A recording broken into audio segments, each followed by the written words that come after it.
Okay, so we're gonna do a thing, and hopefully this thing still works, and we're doing a thing. So, seeing time stuff, right? You have a physical object in front of you, okay? That object came from an antique store. That object came from wherever it was, right? Depending on the materials that it's made out of, this technique becomes way easier if it was alive. If it's made out of metal, okay, we can work with that. But if it's made out of plastic, fuck, it doesn't work. Or at least not as well. The imprints aren't as strong unless it's like a child's toy or something that was around crazy amounts of trauma. But here's the thing, right? You have the object A right here. You've got it in your hand. You connect with the object here mentally, right? Does that look like an egg? It should, right? You've got your hand, the surface it sits on, the body connection that it is, and then there's an energy thing that goes around it, right? The moment that object sitting on your hand connects to your hand at the energetic level in between the molecular structure in that empty space of atoms, right? That's the connection point that establishes the link. Okay? If you're with me so far, when you've established the link to the object through its molecular structure, okay, I'm talking about you understand what chemicals go into that object because you did the decoding on it alchemically, right? And so when you understand the chemicals that go into it alchemically, like bronze, iron, tin, gold from the ancient world, right? You can connect with the mind, the intelligentsia, what have you, right? So if you have holy reliquary that's made with gold, silver, precious stones, those kinds of things, right? Then you have the opportunity to connect with the intelligences of everybody who's touched it in the past, right?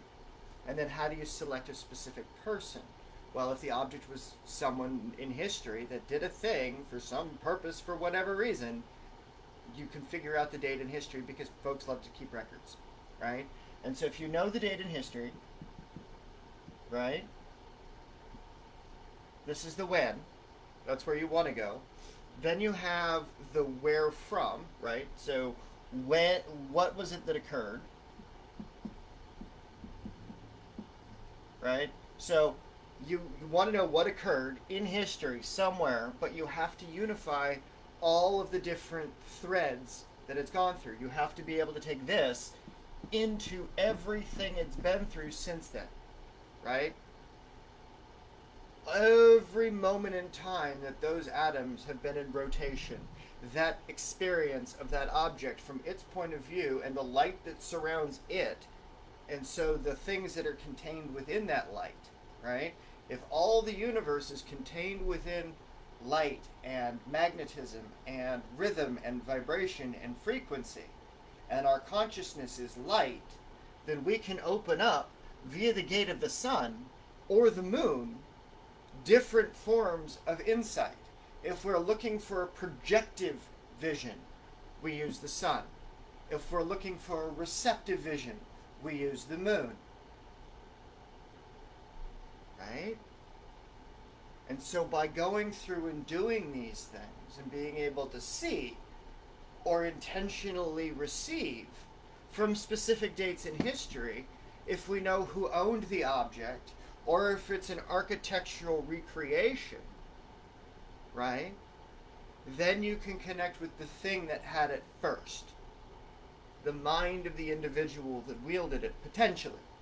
If you can connect their light of their mind to the light in your mind, and those vibrations sync up and they match and they overlay, and transpossession can occur. So the moment at one point can become the moment over here. So the insight you gain in one body here can be had at any point in history through seeing through the eyes of someone else if you're willing.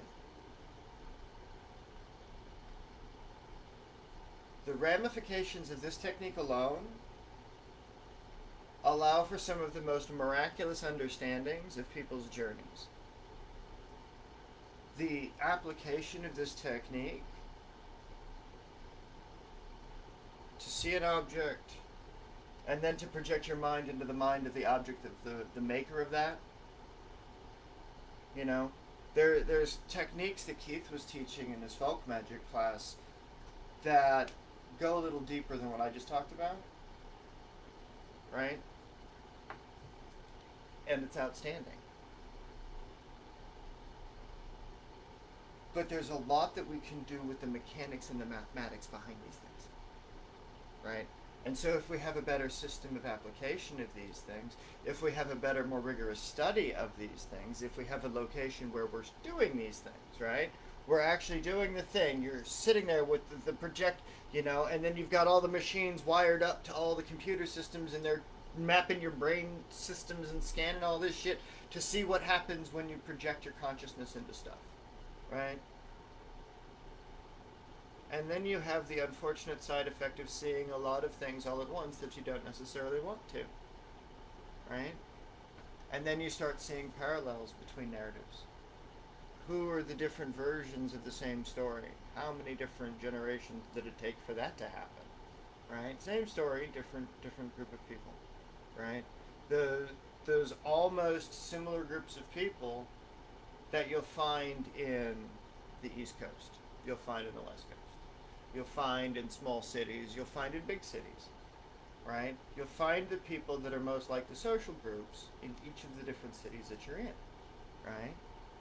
And so the application of these types of techniques shared amongst those types of people allow you to share thoughts over distance using fixed objects, right? So if you have a technique and you're connecting to the elemental principles of it, right?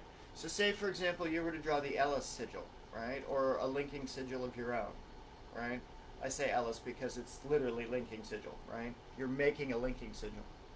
So if you've got a linking sigil, it doesn't have to look like Ellis. In fact, it probably should never look like Ellis because of what people have done to it. But you can use that as a foundation to connect your consciousness, to start those exercises.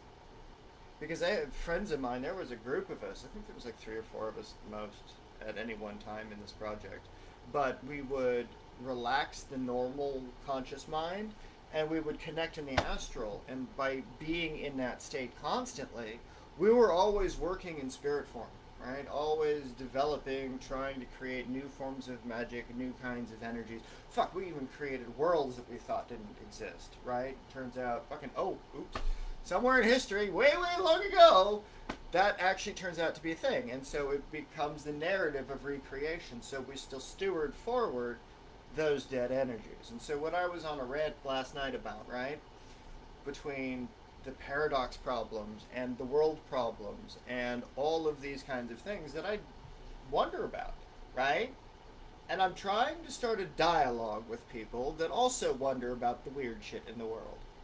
I'm not saying I have all the answers. I'm not saying you have all the answers. I'm not saying there are even answers we can answer until we know what questions we should be asking, right? But if we can use these techniques that are similar to those that are built upon the understandings of the ancient worlds, that are still practiced in traditions, closed societies and communities like that, right?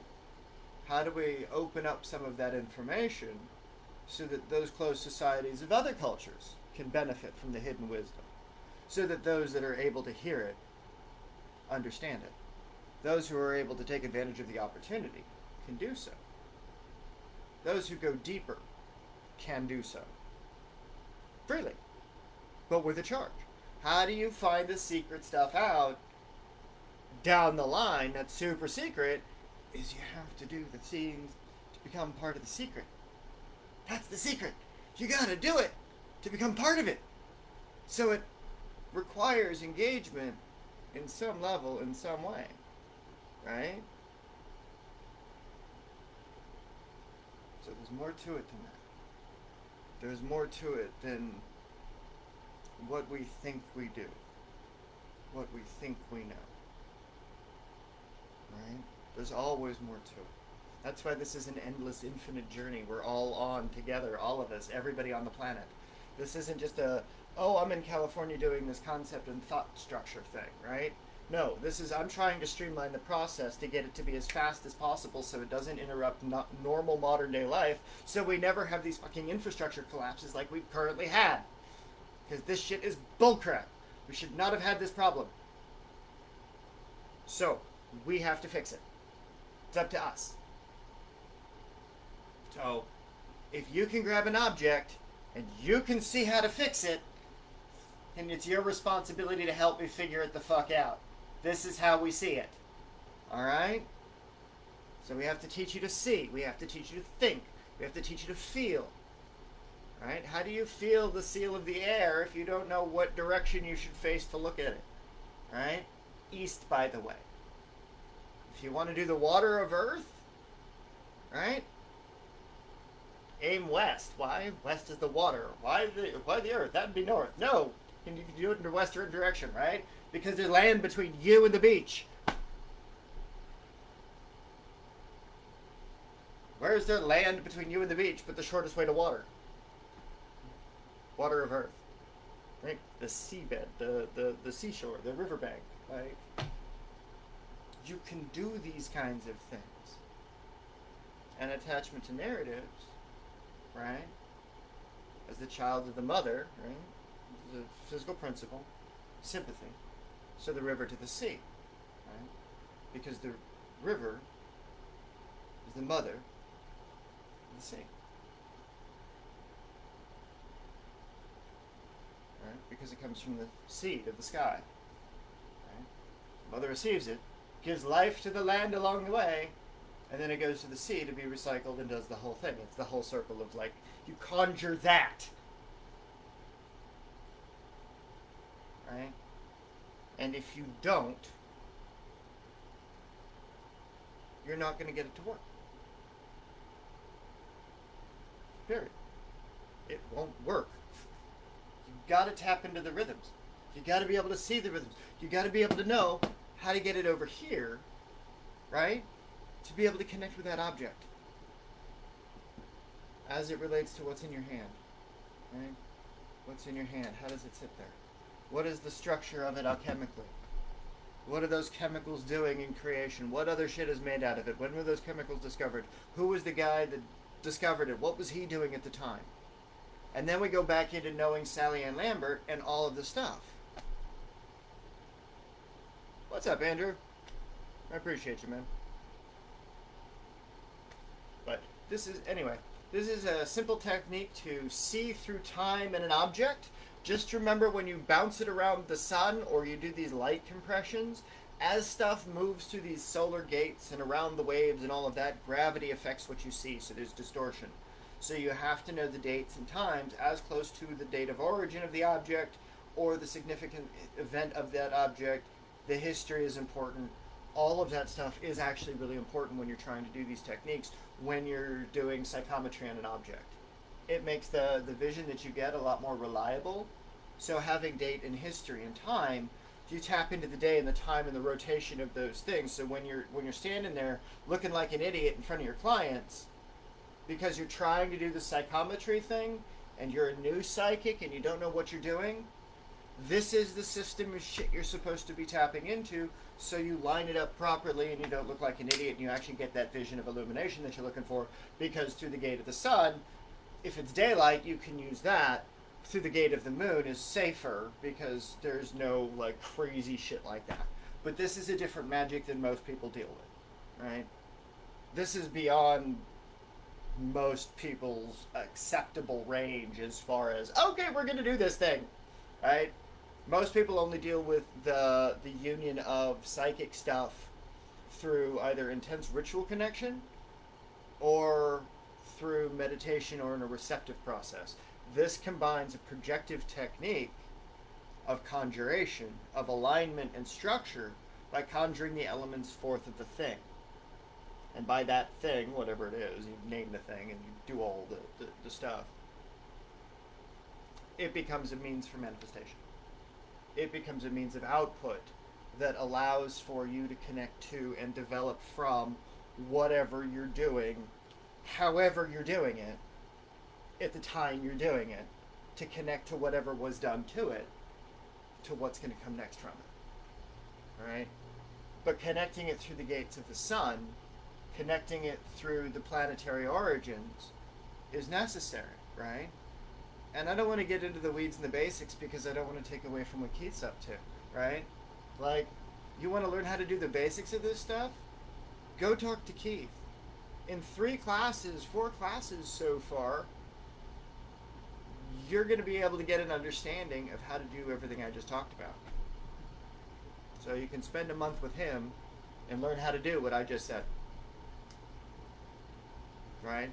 And so then it begins a tangible practice. And then you can do all of these other things.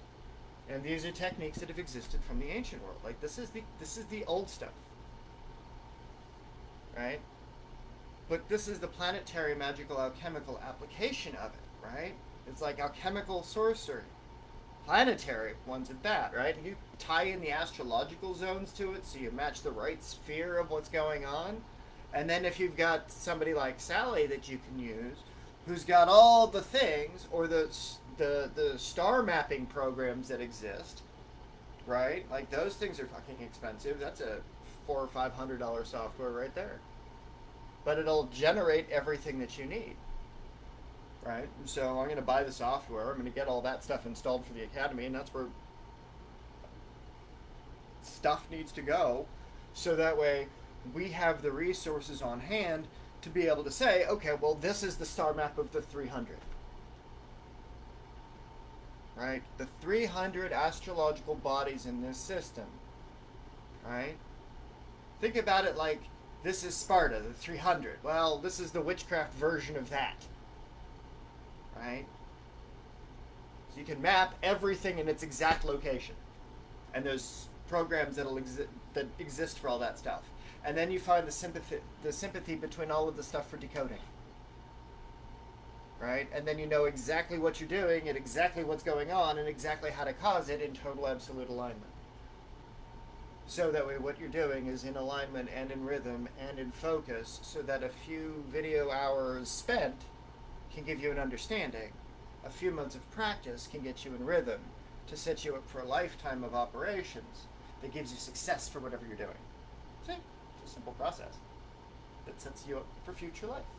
It's not scary. But it starts with being willing to see through time. Being willing to know what the light looks like. Like Mike said in some of his earlier videos, right? He was the fire. And he was scared. But he pushed through that first bit of fear. And as he pushed through that first bit of fear, he heard the divine intelligentsia, we'll call it, Themis in this case, because that's what he was working with. He is the fire. It is energy, right? Energy in motion looks like it's on fire. Have you ever seen the light as it separates? As it comes down into all its manifold strands, it's glorious. It's one of the most beautiful things ever, and to not have that consciousness to be able to do that on command is a sad thing for people, because you get to essentially see the rainbow, right? And by not being able to do that, by not being able to see that, or being able to willfully control your energy as you look at the different threads of potential expression, right? As you connect to the object in your hand, you connect those strands of light to it, and you connect to the gravity of the situation, right? The gravity of the situation is the imprint of the meaning that exists there, right? And so if you can get the imprint from the gravity of the things that are there in the light, in the same way that your psychic senses can read that imprint, the same way a record needle reads a record. It's literally carved into the experience of the object. And all you're doing is you're running your psychic awareness over those impressions through the timeline, as it was carved in through the specific history. So, Psychometry 101 and like 905. Right? Like, this is like high level psychometry, but it's also really basic technique that if you get it now, saves you later. right? And if you don't get it now, go talk to Keith because he's going to do the basics classes. If you don't know what I'm talking about or even how to get your consciousness into vibration, that is what you need to talk to Michael for and go through his first challenge, okay? That's going to set you up into the beginnings of alignment. Those are coming soon. See you soon.